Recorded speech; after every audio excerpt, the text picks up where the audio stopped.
नमस्कार, आप देख रहे हैं फाइनल कट, जिसमें हम आपके लिए लेकर आए जम्मू कश्मीर की हर छोटी से लेकर बड़ी खबर विस्तार से। शुरुआत पहली बड़ी खबर के साथ, जहां पर मुख्यमंत्री उमर अब्दुल्ला के साथ आज हुई सिविल सोसाइटी की बैठक में जम्मू कश्मीर में पेश आ रही कई समस्याओं पर विस्तार से चर्चा की गई।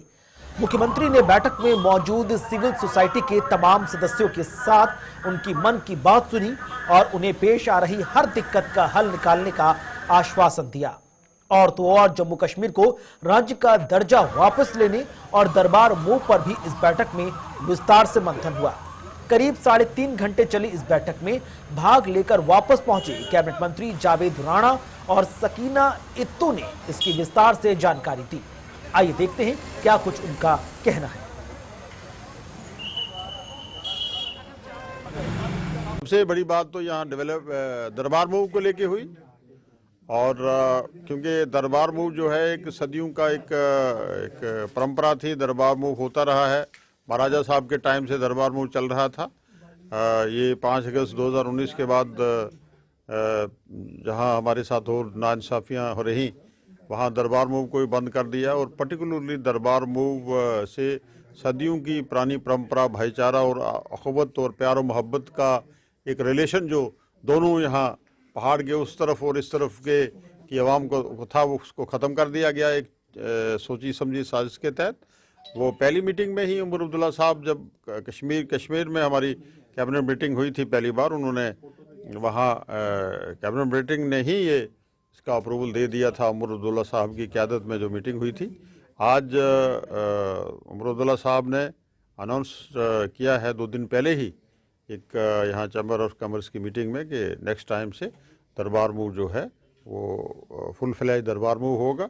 आज भी उसी इशू पे बात हुई है, लेकिन दुख इस बात का है कि जो लोग रिस्पॉन्सिबल हैं इस परंपरा को ख़त्म करने में, इस भाईचारे, अखुवत और प्यार मोहब्बत का जो एक ट्रेडिशन चल रहा था सदियों से, उसको ख़त्म करने के लोग जो जिम्मेदार हैं, जम्मू के को तबाही के धाने पे पहुँचाने वाले जो लोग हैं, हम गुजारिश करेंगे जम्मू के लोगों को, हम जम्मू के लोगों को उनसे भी पूछना चाहिए। ऑनरेबल सीएम साहब ने बनते ही पहले कश्मीर की सिविल सोसाइटी से बात की। अब जो ही दरबार मूव हुआ और जम्मू के जो हमारे सिविल सोसाइटी के मेंबर्स हैं उनसे बात की है, उनकी बात सुनी है, उनके जो सजेशंस हैं उनको कहा गया, वहाँ पे उनको नोट किया गया है, उनसे बात की गई है और उनको भरोसा दिलाया गया है कि जो भी मुश्किलें हैं, जो भी जेन्युइन डिमांड्स हैं, जो भी जेन्युइन सजेशंस हैं, उनको इंक्लूड किया जाएगा। डिस्कशन हुआ बड़े अच्छे माहौल में।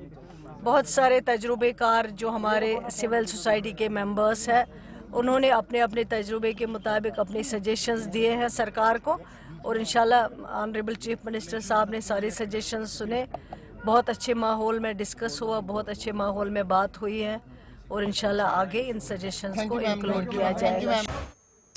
इधर जम्मू के गवर्नमेंट मेडिकल कॉलेज परिसर में चोपड़ा नर्सिंग होम अब जल्द ही दोबारा शुरू होने जा रहा है। चोपड़ा नर्सिंग होम को जनवरी 2025 में फिर से संचालित करने की तैयारी पूरी कर ली गई है। ये नर्सिंग होम अब एक नए रूप रंग में उभर कर सामने आ रहा है, जहां बड़े बड़े निजी अस्पतालों की तर्ज पर मरीजों और उनके तीमारदारों को हर तरह की सुविधा उपलब्ध होगी। इस नर्सिंग होम को मरम्मत के लिए कुछ साल पहले बंद कर दिया गया था और अब इसमें बेतहाशा बदलाव किए गए हैं। फाइनल स्टेजेस पे हैं सर। हमारे प्रिंसिपल सर की डायरेक्शंस हैं कि हम लोगों को फर्स्ट वीक ऑफ जनवरी में ये पब्लिक करना है, पर हम उससे पहले, आप देख ही रहे हो चारों तरफ, एक ट्रायल दे देंगे, पेशेंट रन, जिससे कि हमें पता लग जाए कि हमें कितनी और मुशक्क़त करनी है इसको चलाने के लिए कंफर्टेबली। इसमें कुछ चीज़ें हैं डिसीजन मेकिंग की, वो हमने फाइल पुट अप कर दिए चार्जेस वगैरह के बारे में, क्योंकि ये पे ऑन पेमेंट होगा। अपनी चॉइस का सर्जन और उस टीम के साथ बिना वेटिंग के आप यहाँ इस सहूलियत को यूज़ कर सकते हैं। आप देख रहे हैं रूम्स किसी भी बेस्ट हॉस्पिटल से कम नहीं है, पूरी फैसिलिटी है, बेड के साथ में एक बेड कम सोफ़ा भी है, बाकी सारी फैसिलिटीज़ अवेलेबल है। ऑल लेटेस्ट जो भी हैं, पब्लिक को ये गिफ्ट होगा। प्रिंसिपल एडमिनिस्ट्रेटिव सेक्रेटरी साहब, चीफ सेक्रेटरी साहब की डायरेक्शन के हिसाब से प्रिंसिपल सर ने इसको फास्ट ट्रैक पे जो भी कमी पेशी हैं वो दूर करी जा रही हैं। पूरी mechanical, civil, electrical engineering team हमारे साथ लगी हुई है। यहाँ की नोडल अफसर, और क्योंकि अब एडमिनिस्ट्रेटर सर ने थोड़ा सा चेंज किया है, मेरे को भी इसका थोड़ा जिम्मेवारी दी है, तो हम सब इकट्ठे मिल के एश्योर करते हैं कि जल्द से जल्द इसको हम कामयाबी से चलाएंगे। बाकी जो स्टाफ की वो स्टाफ हम पूल कर रहे हैं, जो भी हमारे 8 अस्पताल हैं, हॉस्पिटल्स हैं, वहाँ से हमें एप्ट जितना हमें एज पर गाइडलाइन स्टाफ चाहिए मिल जाएगा और हम चलाएंगे इसको। स्टार्टिंग में हम लोग 2 थिएटर की तैयारी कर रहे हैं। बेसिकली इसमें 3 थिएटर हैं और एक माइनर थिएटर है जो राउंड द क्लॉक चलेंगे, क्योंकि डॉक्टर्स जो हैं वो सर्विस में भी होते हैं। तो ये इधर सांबा में जम्मू पठानकोट हाईवे पर बसंतर पुल पर तीसरे पुल का काम जोर शोर से जारी है। इस पुल के बनने से सांबा में अक्सर आने वाले ट्रैफिक जाम से लोगों को निजात मिलेगी और खास बात यह है कि इस परियोजना में एक अंडरपास भी बनाया जा रहा है। इस पुल की कुल लंबाई 330 मीटर है, जिसके निर्माण पर अब करीब 40 करोड़ रुपए खर्च किए गए हैं। ये पुल अगले साल मार्च में बनकर तैयार हो जाएगा।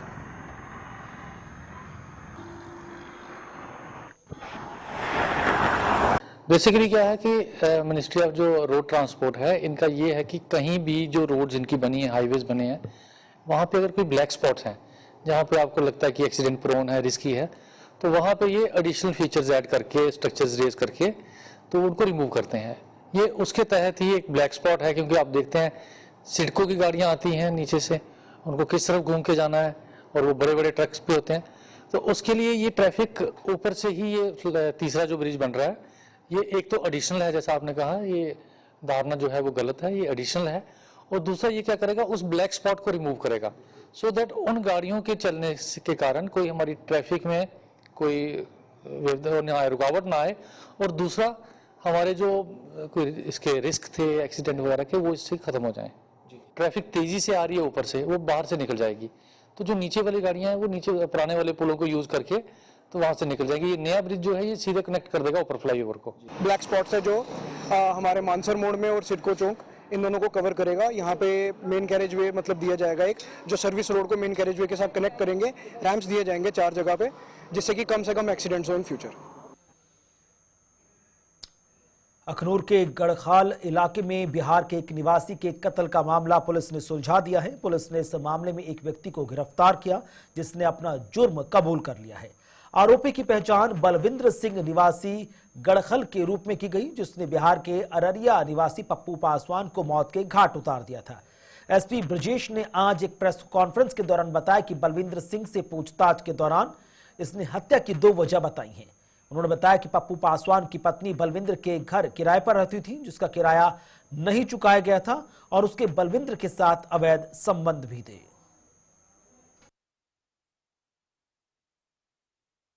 कि 8 तारीख को सुबह जब वो वापस जा रहा था अपनी फैमिली के साथ पप्पू पासवान, तो ये जो बलविंद्र है ये नहीं चाहता था कि वो वापस जाए, तो वो जो मॉर्निंग में तंबाकू लेने के लिए दुकान पे गया, तो इन बिटवीन बलविंद्र आ जाता है और उसको लेके जाके खेत में जाके उसी जो मैंने जिक्र किया पहले भी, कहीं से जो है उसको मारता है। उसकी डेड बॉडी को वहां बुशेस में जो है वो छुपा के आता है और वो नॉर्मल लाइफ जीता है। उसके नेक्स्ट डे उसकी वाइफ जो है मीना देवी हमारे थाने में चौकी में हमारे एक मिसिंग रिपोर्ट भी डालती है।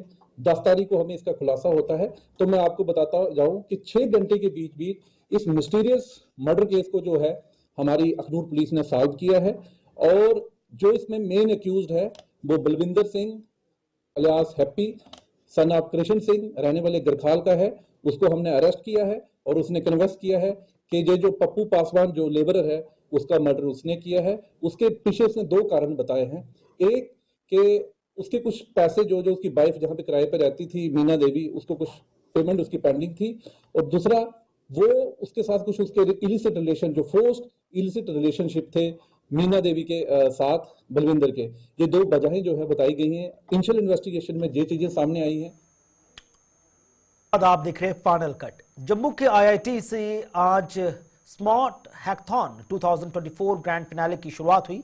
स्मार्ट हैकथॉन का आयोजन 36 घंटे तक चलेगा, जिसमें सभी देश भर से आए प्रतिभागी भाग ले रहे हैं। आईआईटी जम्मू में ये आयोजन एक बड़ी उपलब्धि बताया जा रहा है।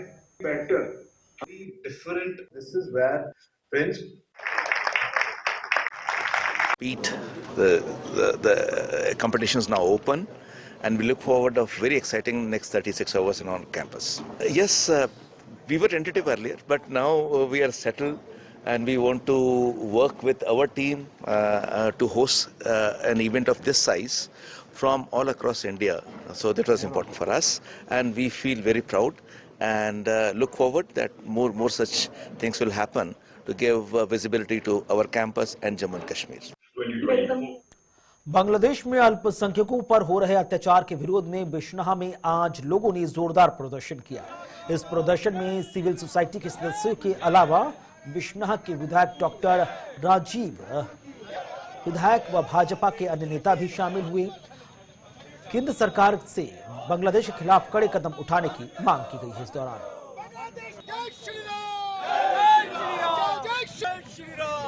ਤੇ ਅੱਜ ਇੱਥੇ ਜਿਹੜਾ ਪ੍ਰਦਰਸ਼ਨ ਹੋਇਆ ਹਿੰਦੂਆਂ ਦੀ ਜਗਾਣੇ ਲਈ ਹੋਇਆ ਕਰਦਾ ਹੈ ਉੱਥੇ ਬੰਗਲਾਦੇਸ਼ ਵੀਰ ਹਿੰਦੂ ਉੱਪਰ ਜਿਹੜਾ ਅਤਿਆਚਾਰ ਹੋਇਆ ਕਰਦਾ ਉਹਦੇ ਲਈ ਇਹ ਪ੍ਰਦਰਸ਼ਨ ਕਰਿਆ ਕਰਨੇ ਆ ਤੇ ਸਾਰੇ ਅੱਗੇ ਪ੍ਰਾਰਥਨਾ ਹੈ ਕਿ ਸਾਰੇ ਜਾਗਣਾ ਚਾਹੀਦਾ ਹੈ। ਅਸੀਂ ਸਰਕਾਰ ਅੱਗੇ ਬੇਨਤੀ ਕਰਨੇ ਆ ਕਿ ਉੱਥੇ ਜਿਹੜੇ ਹਿੰਦੂ ਉੱਪਰ ਅਤਿਆਚਾਰ ਹੋਇਆ ਦਾ ਉਹਦੇ ਖਿਲਾਫ ਉਹਨੇ ਵੀ ਥੋੜਾ ਜਿਹਾ ਪ੍ਰਦਰਸ਼ਨ ਕਰਨਾ ਚਾਹੀਦਾ, ਉਹਦੇ ਖਿਲਾਫ ਥੋੜਾ ਐਕਸ਼ਨ ਲੈਣਾ ਚਾਹੀਦਾ।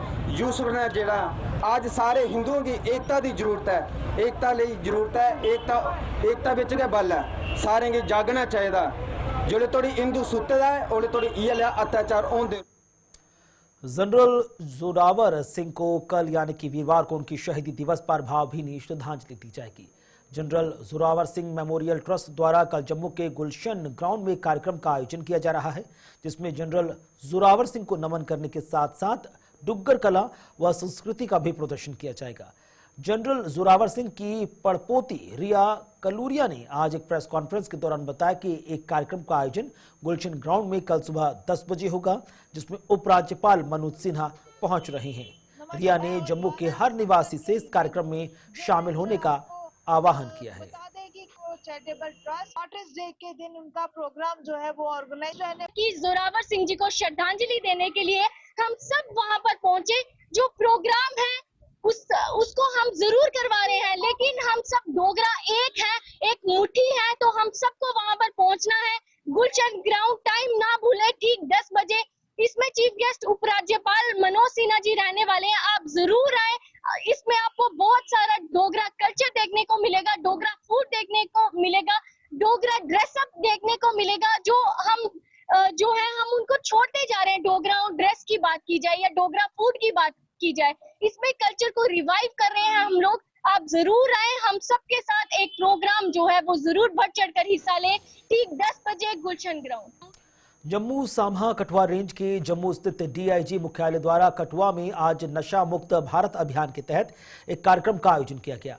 सिविक एक्शन प्रोग्राम के तहत आयोजन इस कार्यक्रम में नुक्कड़ नाटक के माध्यम से समाज के वर्ग को नशे के दुष्प्रभावों के प्रति जागरूक किया गया। डीआईजी कार्यालय के एसओ राजेंद्र सिंह सहित अन्य गणमान्य लोग भी इस मौके पर मौजूद थे। उन्हें समझाना है, रोकना ये बीमारी है। बहुत खूबसूरत सी 4 लाइनें हैं जाएंगे। जो हमारे रेंज डीआईजी जेकेएस रेंज के जो शिव कुमार शर्मा आईपीएस हैं, उनकी डायरेक्शन पे हम सिविक एक्शन प्रोग्राम में ये पहला प्रोग्राम कठुआ में कराने जा रहे थे। हमने ये चौक इसलिए सिलेक्ट किया कि ये बिजी चौक है और इसमें स्टेक होल्डर जो है छोटे लेवल के जो भी है, अपने ड्राइवर, क्लीनर, जो केमिस्ट शॉप में जो काम करते हैं, जो मतलब ऐसे लोग हैं, उनको भी अवेयर करना चाहते थे हम। हमारा मकसद यही है कि एक लाउड एंड क्लियर मैसेज जाए कि जो हमने नोटक वाली टीम लाई थी, क्योंकि वो एक प्रैक्टिकल टीम थी, लेक्चर वगैरह कॉलेज स्कूल टीचर सब देते हैं, लेकिन हम एक प्रैक्टिकल समझाना चाहते थे कि कैसा ड्रग बच्चा कैसे प्रे होता है, बच्चा कैसे फंसता है और उसका फैमिली में क्या इम्पैक्ट रहता है, सोसाइटी में क्या इम्पैक्ट रहता है। हमने उसको प्रैक्टिकली समझाने की कोशिश की। हम देखते थे कि उड़ता पंजाब बहुत फेमस हुआ था एक समय में, और अब जम्मू का भी हाल उस तरह ही होता जा रहा है। हमें अपने युवा को ये संदेश, ये मैसेज पहुंचाना है कि हमें जितना हो सके अपने स्टेट के लिए कुछ अच्छा करके दिखाना है, जिससे हमारा नाम हो।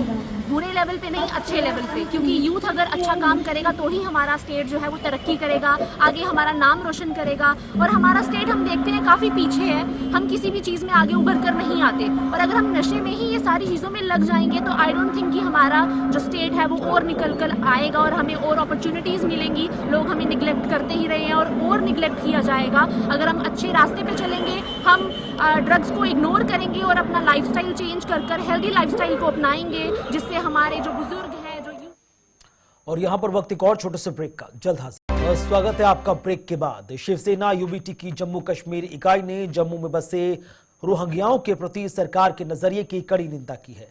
शिवसेना ने रोहिंग्याओं को उनके मुल्क वापस खदेड़ने के लिए दिल्ली के उपराज्यपाल के फैसले का हवाला देते हुए केंद्र सरकार से भी रोहिंग्याओं के खिलाफ ऐसे कड़े कदम उठाने की मांग की। जम्मू में आज एक प्रेस कॉन्फ्रेंस के दौरान इकाई के प्रदेश अध्यक्ष मनीष साहनी ने ये बात कही है। कश्मीर के माननीय उपराज्यपाल जी से मांग करते हैं कि दिल्ली की तर्ज पर, देखिए दिल्ली के माननीय उपराज्यपाल जी ने भी रोहिंग्यास को लेकर जो है वो कड़े निर्देश जारी किए हैं। पुलिस प्रशासन को रोहिंग्यास के इलाकों को, रोहिंग्यास को चिन्हित करने के आदेश दिए गए हैं और एक समय सीमा तय की गई है कि इस समय सीमा के अंदर ये लोग जो है दिल्ली के बॉर्डर से, देश से बाहर जाने चाहिए। देखिए हमारी यही मांग है। इस समय शीतकालीन सत्र भी चल रहा है लोकसभा का। तमाम जम्मू कश्मीर के सांसद, बल्कि आजकल तो अब ये रोहिंग्या जम्मू कश्मीर या दिल्ली का नहीं, पूरे देश का जो है वो मुद्दा बन चुका है। पूरे देश की सुरक्षा को लेकर जो है खतरा है। तमाम पक्ष और विपक्ष के सांसद मिलकर जो है रोहिंग्या के खिलाफ एक कड़ा कानून लाएं और इनको हर राज्य की सीमा और देश की सीमा। इधर इंडियन एनर्जी एक्सचेंज के प्रतिनिधियों ने आज जम्मू में एक वर्कशॉप के जरिए पावर डेवलपमेंट डिपार्टमेंट और जम्मू पावर डेवलपमेंट कॉर्पोरेशन के अधिकारियों के साथ संवाद किया। Jammu Kashmir Indian energy exchange से बिजली खरीद रहा है, जिससे यहां बिजली कटौती अब काफी हद तक समाप्त हो गई है। इस वर्कशॉप में इंडियन एनर्जी एक्सचेंज के अधिकारियों ने पीडीडी और जेपीडीसीएल के अधिकारियों को बिजली की खरीद फरोख्त के प्रबंधन और इसके तौर तरीकों के बारे में विस्तार से जानकारी दी। जम्मू पावर डेवलपमेंट कॉर्पोरेशन के मैनेजिंग डायरेक्टर मोहम्मद यासीन चौधरी सहित अन्य अधिकारी भी इस दौरान मौजूद रहे। जैसे आप जानते हैं कि जे.एन.के पीडीडी अपार्ट फ्रॉम पीपीएज काफ़ी power purchase Indian energy exchange से करता जा रहा है। इनफैक्ट पिछले 15 साल से करते जा रहे हैं और इस एक्सचेंज की डिपेंडेंस की वजह से ही हमें हमारा जो पावर डेफिसिट है वो मीट होता है और हम मैक्सिमम कर्टेलमेंट अवॉइड करते हैं। सो इंडियन एनर्जी एक्सचेंज की टीम आज खुद जम्मू आई है यहाँ पे एक बहुत ही शानदार वर्कशॉप ऑर्गेनाइज करने। ये हर साल वर्कशॉप होती है जिसमें जेके के इंजीनियर्स पावर परचेज कैसे हैंडल करना है, कैसे एफिशिएंटली मैनेज करना है, उसके ऊपर ज्ञान हासिल करते हैं और मुझे पूरी उम्मीद है कि ये वर्कशॉप भी बहुत सक्सेसफुल होगी।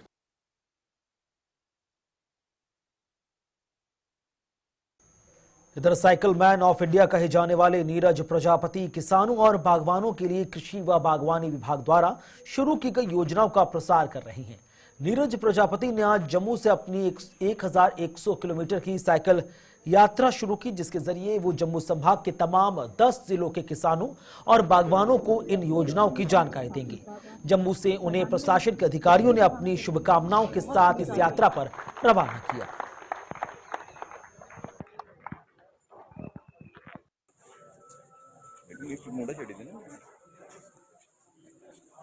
आज हमारे हॉर्टिकल्चर डिपार्टमेंट द्वारा और एग्रीकल्चर जो डिपार्टमेंट है उन दोनों डायरेक्टरेट के सहयोग से एक बाइसिकल यात्रा जो है स्टार्ट की गई है नीरज प्रजापति द्वारा। और इसका मकसद है एचईटीपी की जो स्कीम्स है उसके बारे में लोगों को अवगत कराना, जिससे ज़्यादा से ज़्यादा लोग हमारे जम्मू प्रोविंस में भी 10 के 10 डिस्ट्रिक्ट में ये विजिट करेंगे साइकिल के थ्रू। वहाँ पर जो सक्सेस स्टोरीज़ हैं वो भी कैप्चर करेंगे, अपने सोशल मीडिया के माध्यम से उनको शेयर करेंगे, सो दैट हमारे और भी ज़्यादा किसान भाई इनकी स्कीम बारे में जान सके। और एचईटीपी के साथ साथ हमारे जो दूसरे इनिशिएटिव हैं दक्ष किसान के बारे में भी लोगों को जागरूक करेंगे, सो दैट ज़्यादा से ज़्यादा लोग इन स्कीम्स का फ़ायदा उठा सकें। सर, जैसे कि अभी हम डायरेक्टरेट हॉर्टिकल्चर जम्मू से भी निकले हैं, अभी यहाँ से निकल के हम लोग सांबा होते हुए डिस्ट्रिक्ट सांबा जाएंगे। सांबा में वहाँ पे जो हमारे हॉर्टिकल्चर डिपार्टमेंट, जो एग्रीकल्चर डिपार्टमेंट, हमारे जो हॉर्टिकल्चर में जो नई नई स्कीमें और जो फार्मर को एचईटीपी के थ्रू जो भी ऑर्चर्ड लगे हैं उनको हम विजिट करेंगे, जो उन्होंने स्कीम का फ़ायदा लिया है। सर ये जम्मू में हमारा करीबन 12 से 13 दिन का यात्रा रहेगी। आज 11 तारीख है और अगली जो आने वाली 23 तारीख है अभी, जिसमें किसान दिवस के उपलक्ष्य में हम लोग यहाँ और मैं आपको बताना चाहता हूँ बहुत सारे फार्मरों ने, तो जैसे सर मैं बताऊँ रामबन में है, उधमपुर में, तो फार्मरों ने मेरे को इन्वाइट किया। उन्होंने बोला है सर आप जो भी प्रोग्राम करेंगे अपने डिस्ट्रिक्ट का वो हमारे बाग में ओरचड में करेंगे तो हमें भी अच्छा लगेगा। तो इधर जम्मू ईस्ट विधायक युद्धवीर सेठी ने यूईईडी से जनरल बस स्टैंड में कराए जा रहे सीवरेज के काम को जल्द संपन्न कराने के दिशा निर्देश दिए। बस स्टैंड के आउट गेट पर दशकों पहले नाले पर बनी पुली भी हाल ही में क्षतिग्रस्त हो गई थी, जिससे यहां के दुकानदारों के साथ साथ बस चालकों को भी दिक्कतों का सामना करना पड़ रहा था। विधायक ने आज जनरल बस स्टैंड का दौरा कर मार्केट एसोसिएशन के सदस्यों से मुलाकात कर उन्हें विश्वास दिलाया कि उन्हें पेश आ रही हर दिक्कत का समाधान होगा।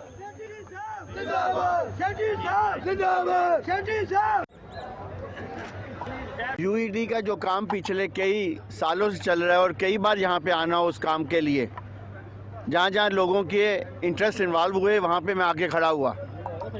आज भी मैं यूईडी के चीफ इंजीनियर से कहना चाहता हूँ जो नाला आपने बनाया है इसका जल्द से जल्द काम शुरू करें। ये जो पुली बैठ गई है जिसके कारण जो बसेस थी वो अंदर से होके आती थी, पुराना जो बस स्टैंड हमारा, और आज ये बस स्टैंड का जो नाला है इसकी स्लैब कमज़ोर होने के कारण यहाँ बसें सारी बंद कर दी गई हैं। इसलिए जल्द से जल्द यहाँ पे एक्शन भेजें, जल्द से जल्द अपनी टीम भेजकर इस नाले को भी, जैसे यूईडी का नाला बनाया उसी का पार्ट है एक, और इसको कंप्लीट किया जाए कि जिसके कारण गरीब लोगों का रोज़गार चल सके। गरीब लोगों के पेट पे लात मारने का हमें कोई हक नहीं है।